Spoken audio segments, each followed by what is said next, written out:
And so we have the greatest problem of the Old Testament. You have a prophecy that is seemingly impossible to fulfill without one of the two making God a liar. God, were you telling the truth? That one of David's offspring, one in the kingly line of David would sit on the throne? Or God, are you telling the truth that Jeconiah is actually cursed? You see the problem. Let me present to you the solution. Jesus. This genealogy brings us all the way from Solomon to Jeconiah. Now, Jeconiah is where we have our problem. There's an individual by the name of Jeconiah or Coniah or Jehoiakim, if you remember when we were studying in, I think, Chronicles. We learned about this individual who is in the kingly line of David just before the exile to Babylon. The problem is this dude was so messed up that God cursed his family line. Let's see what I miss. A few things. Here we go. In Jeremiah 22:30, God put this curse on Jeconiah. Record this man as if childless, a man who will not prosper in his lifetime, for none of his offspring will prosper. None will sit on the throne of David or rule anymore in Judah. Uh-oh. That's a problem, because the messianic prophecy of the son of David said that the son of David would sit on the throne of David forever. That's the messianic prophecy. That's what all the Jewish people are waiting for, is they're waiting for their Messiah that has to come through the kingly line of David, yet within the kingly line of David, there is a cutoff point after Jeconiah where God says, your offspring will not prosper, none of them will sit on the throne of David. And so we have the greatest problem of the Old Testament. You have a prophecy that is seemingly impossible to fulfill without one of the two making God a liar. God, were you telling the truth? That one of David's offspring, one in the kingly line of David would sit on the throne? Or God, are you telling the truth that Jeconiah is actually cursed? You see the problem. Let me present to you the solution. Jesus. You see, Jesus was the solution and the only possible solution to this problem, because Jesus is from two different lines of David. However, Jesus on the kingly line is not the offspring of that line. He is not blood related to Joseph, but Joseph is his adopted father, making him the eldest heir to the throne through adoption. Whereas we see on Mary's side, Jesus is the blood relative to David. You see, this escapes the curse of Jeconiah because he is related and he is the heir to the throne through the kingly line of David, through Joseph, through adoption. But he is the heir of the throne through blood, through Mary, who is the blood relative of David. Do we see how Jesus is the only solution to this problem? Matthew presents the line of kings, whereas Luke presents the line of commoners. Joseph was of the line of the kings that had to go through Jeconiah, yet he was not blood related to him. You see, Jesus was the king by right, and he was the son by blood. Jesus is the solution to the greatest problem in the Old Testament. He was the solution. And it should be noted that Jesus is actually the solution to every problem we will ever face. Just as he was the solution here to this, in the same way, when we lean on Jesus and when we trust in him, when we go to him, he promises to be the solution for all of our problems. He says, "Come to me, you who are weary, for my burden is light, my yoke is easy." He makes these promises to us. If we would follow him, he can do amazing things. All right. I thought that was really cool, how Jesus was that solution to this great problem. Let's keep reading. Verse 12. After the exile to Babylon, we just covered that in Daniel, Jeconiah fathered Shealtiel. And by the way, after the exile to Babylon, the names get really hard. I think they had way too much pagan influence. All right. After the exile to Babylon, Jeconiah fathered Shealtiel.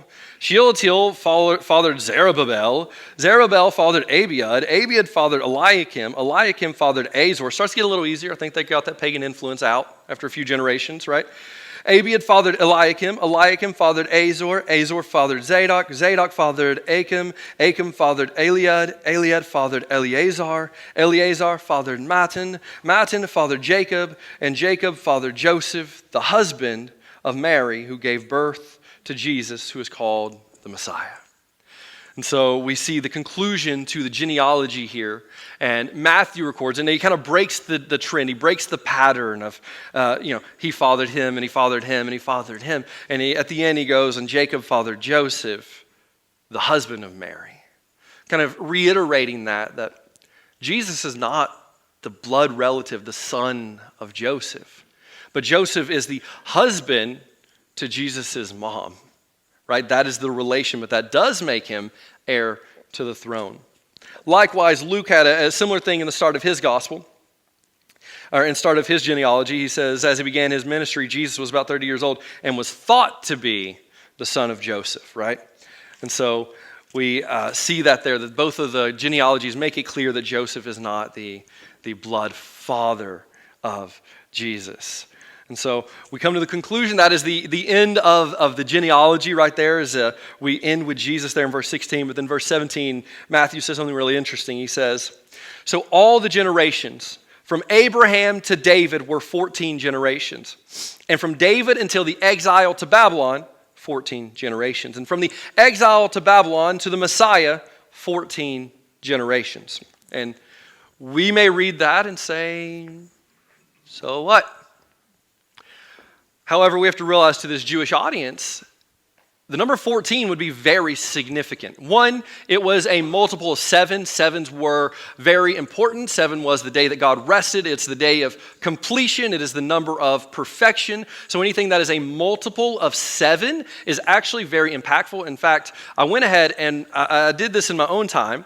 I went from where Matthew starts, which is with Abraham, and counted backwards according to Luke's genealogy from Abraham back to Adam. It actually comes to 21 generations, which is again a multiple of 7. You see, God works in 7. Sort of how we count by tens, God counts by 7. 7s were very impactful. They mattered an absolute ton to this early Jewish audience. It was the number for perfection, the number for completion. But on top of that, the number 14 was significant because in Hebrew, every letter had a numerical value. And so you could have a word that might have meant something by its letter meaning, but it also had a numerical value. This is called gematria. And what would happen is you would have a word, but it would also have like a number value. And so whenever we were looking at this, number 14 was significant because David's name equaled 14 by its numerical value. And so in this, Matthew is like pointing out once again that 14, 14, 14, son of David, son of David, son of David.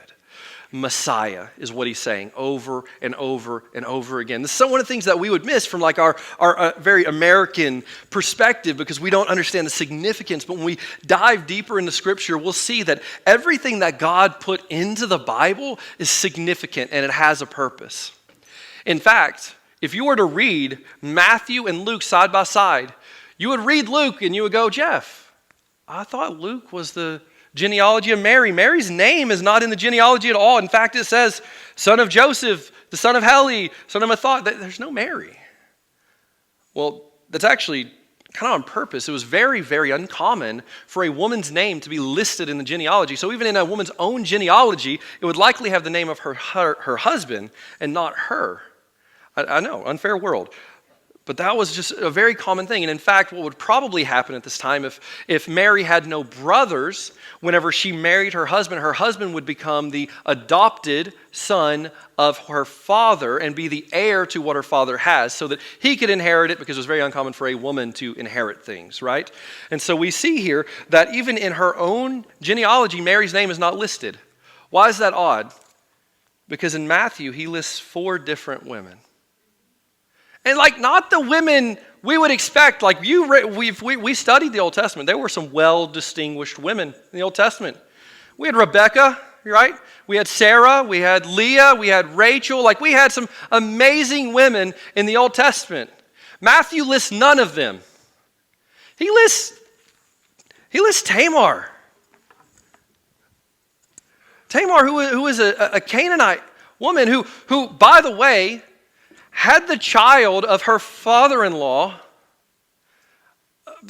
by pretending to be a prostitute. Right? Like I don't know if you know the story of Tamar. She married Judah's son. He died. And so by custom, she was given his other son, and he died. And so by custom, he was supposed to get the third son. And Judah's like, no, you had enough, ma'am. And I'm cutting you off right there, right? You're not getting my third one. And so what Tamar does, she goes and she pretends to be a prostitute. She sleeps with her father-in-law and has his son. I don't know who it says something worse about, that she pretends to be a prostitute or that he picked up a prostitute. But this is in the genealogy of Jesus, friends. And of all the women, Tamar is in the list. And then we have Rahab. Rahab the harlot. Most believe she ran a brothel in Jericho. She was a Gentile. Again, Tamar, Gentile. Rahab, Gentile. Ruth, we love Ruth. Ruth is amazing. She has a book in the Bible. Also a Gentile. And I'll just say it. To the people of that era, her going and laying in the threshing floor with Boaz was seen as promiscuous. I would also suggest it's still promiscuous today. I'm just saying. That's not okay. You can't do that. Ruth did, again, a Gentile. And then we have Bathsheba, who is maybe the most questionable of the bunch, but she was married to Uriah the Hittite, again, a Gentile. Most believe she's also a Gentile here.